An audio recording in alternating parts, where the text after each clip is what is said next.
दोस्तों, European union जो हमेशा से अमेरिका के साथ कंधे से कंधा मिलाकर चलता था, आज दोनों के रिलेशन में एक कड़वाहट देखी जा सकती है। जिस तरह का स्टांस डोनाल्ड ट्रंप का यूक्रेन मुद्दे पर रहा, साथ ही जिस तरह के तेवर ईयू को डोनाल्ड ट्रंप दिखा रहे हैं, उसी का नतीजा है कि 27 देशों का एक बड़ा डेलीगेशन इस समय भारत आ रहा है।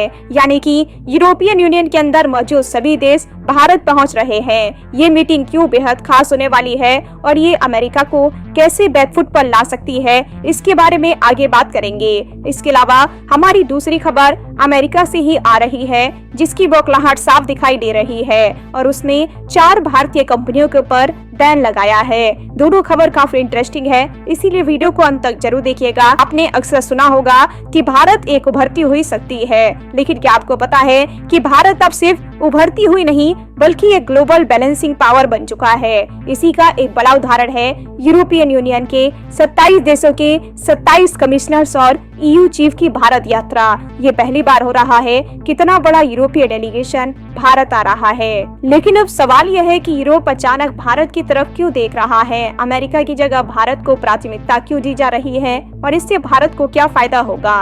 दरअसल ये बैठक trade and technology council TTC के तहत हो रही है, जिसे 2023 में स्थापित किया गया था। पिछली बार ये बैठक वर्चुअली हुई थी, लेकिन इस बार इसे फिजिकल मीटिंग के रूप में भारत में आयोजित किया जा रहा है। ये खुद में एक बहुत बड़ा संकेत है कि यूरोप भारत के साथ अपने संबंधों को एक नई ऊंचाई पर ले जाना चाहता है। अब तक यूरोपियन यूनियन ने इस तरह की TTC केवल अमेरिका के साथ बनाई थी, लेकिन अब भारत को भी वही दर्जा मिल रहा है। इस बैठक में technology, digital trade, clean energy, cyber security और डिफेंस को लेकर सहयोग पर चर्चा होगी। रूस यूक्रेन युद्ध ने यूरोप को हिलाकर रख दिया। शुरू में यूरोप को उम्मीद थी कि अमेरिका उसका पूरी तरह समर्थन करेगा, लेकिन धीरे धीरे अमेरिका ने कई मामलों में दूरी बना ली। हाल ही में अमेरिका ने रूस के साथ एक गुप्त बातचीत की, लेकिन इसमें यूरोपियन यूनियन को शामिल नहीं किया गया। इस घटना ने यूरोप को ये सोचने पर मजबूर कर दिया कि उसे अपनी विदेश नीति को अमेरिका केंद्रित नहीं रखना चाहिए। अब यूरोप को एक ऐसे साझेदार की जरूरत है जो न केवल भरोसेमंद हो बल्कि आर्थिक और तकनीकी क्षेत्र में भी मजबूत हो, और यही कारण है कि यूरोप अब भारत की तरफ देख रहा है। ईयू का सबसे बड़ा व्यापारिक साझेदार चीन है, लेकिन अब यूरोप को यह एहसास हो रहा है कि चीन उसकी अर्थव्यवस्था और राजनीतिक स्थिरता के लिए खतरा बन सकता है। चीन की belt and road initiative BRI ने कई यूरोपीय देशों को भारी कर्ज के जाल में फंसा दिया है। चीन यूरोपीय देशों को आपस में बांटने की कोशिश कर रहा है, जैसा कि 2022 में देखा गया था। कोविड-19 और रूस यूक्रेन युद्ध के कारण यूरोप की अर्थव्यवस्था पहले ही कमजोर हो चुकी है।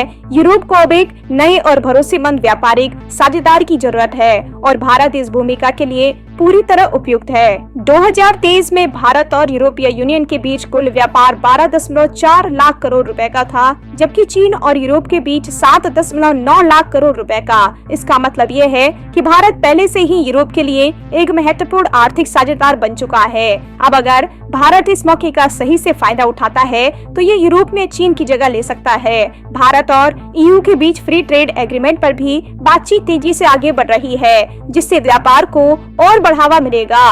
Bharat semiconductor, clean energy, artificial intelligence और साइबर सिक्योरिटी जैसे क्षेत्रों में भी तेजी से निवेश कर रहा है। यूरोप इन सभी क्षेत्रों में भारत के साथ साझेदारी करना चाहता है ताकि वह चीन पर अपनी निर्भरता कम कर सके। डिफेंस सेक्टर में भी भारत को बड़ा फायदा हो सकता है, क्योंकि यूरोप की कई कंपनियां भारत के साथ काम करने के लिए इंटरेस्टेड है।